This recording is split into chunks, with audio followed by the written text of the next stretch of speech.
Alright y'all, it appears the Apple Watch has officially gone Ultra, and this is the largest Apple Watch box I have seen, and it has a lot of different materials going on here. Definitely 100% recycled, looking good. 49 millimeters, double the battery life of a standard Apple Watch. $800 price tag, the brightest always on retina display ever in an Apple Watch, so on and so forth. So let's see what we got with this unboxing experience.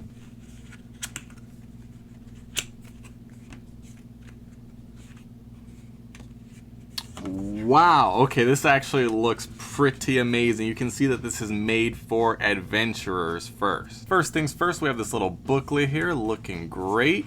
Different colors of the watch, although of course it's the same color watch, we just have different color and styles and types of bands. Ooh, we got the watch right here, we got the band right here. All right, as you can see, I did go with the Starlight colorway. Start off by opening up this band.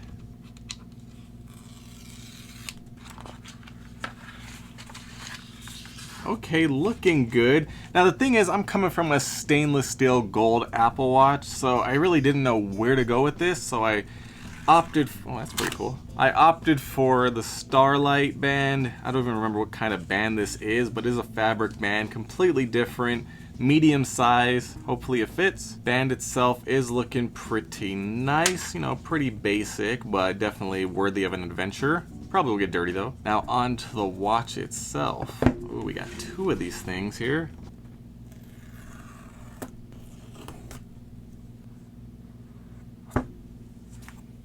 This is actually a very nice touch. They put the longitude and latitude of Apple in California because this is made for adventurers. Nice, nice. We got a braided charging puck, a USB-C connector, and then the watch itself has some weight to it.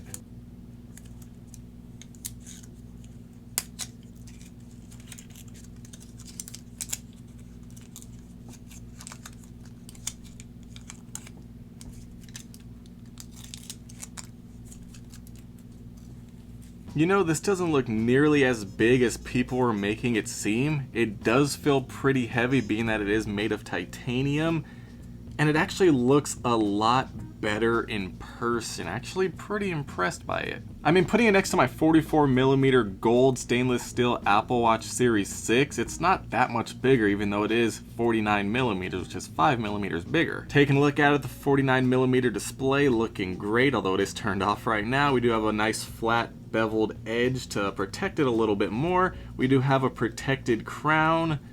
It pretty much works the same as a regular crown, you just can't touch it from the top and the bottom. We do have the side button along with the microphone holes. Oh, instead of a red ring, we have an orange ring around the crown, very nice. Over on this side, very large speaker grill, more microphones, action button, nice shade of orange, it looks great in person.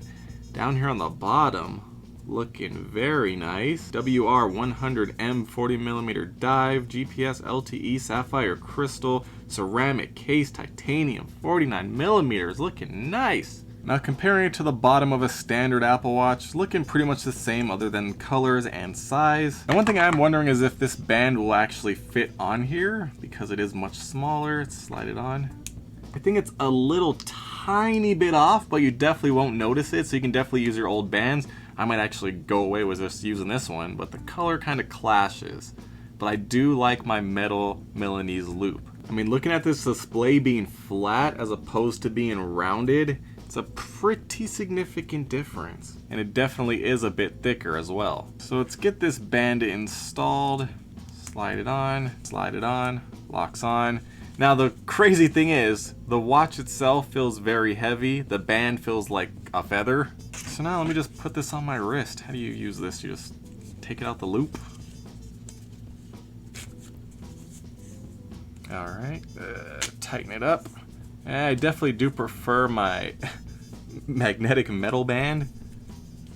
This one's kind of complicated. All right.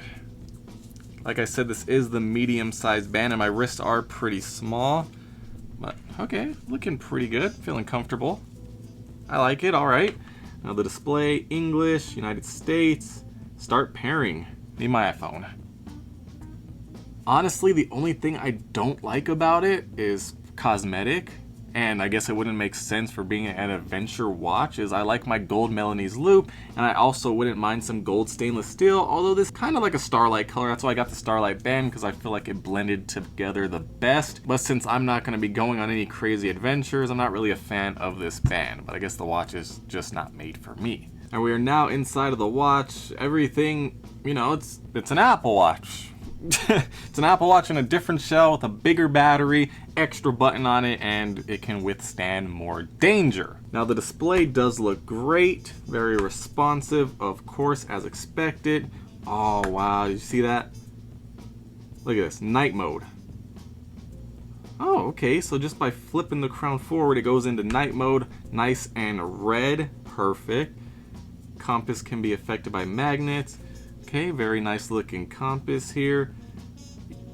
Oh, you can even backtrack yourself so you don't get lost when you're hiking, which is great because every time I go hiking, I always think I'm gonna get lost. If we go into our apps, everything's the same. Not really much else to see here. I mean, it's an Apple Watch. I'm not gonna be doing any crazy adventures, so there's nothing for me to do. Here we go is the depth. We can record depth when you're submerged in water, although I'm not going to be scuba diving or anything, so I don't need that. Heart rate sensor, you know, basic Apple Watch stuff. I mean, it's very pretty on the outside, but inside it's just an Apple Watch. We can hold down, edit our watch face, change different settings on it, different complications. Now, one thing I did notice is the crown. It's a bit mushy. I'm not really liking that too much, but the side button, you can hear it click and feel it click. The extra button, not as much, but more than the crown, kind of in the middle. It's a bit mushy as well. And once you press, you can choose the action. So let's get that settled. Or not. Okay, choose the action. You can choose workout stuff, stopwatch, waypoint, backtrack, dive, flashlight, and shortcut. Shortcuts, huh? That's pretty cool. But I feel like for the most part, I would just set this to flashlight, because the flashlight definitely comes in handy with this brighter screen. Oh wow, that was a really nice animation. And this definitely does look bright. I mean, the flashlight on my Apple Watch has definitely come in handy more times than I ever thought it would. You know, just walking around the house in the dark. But really, it's just an Apple Watch, and let's do the Siren, because this is one of the main things here. It should be extremely loud. Here we go. 87% battery.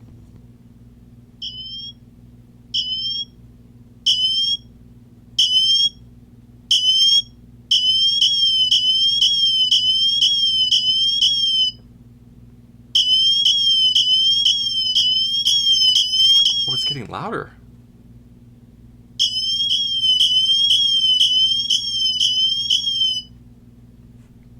Okay, I thought it would be louder. It doesn't sound that loud, but I'm pretty sure it is loud because it is piercing my eardrums. All right, so here we go.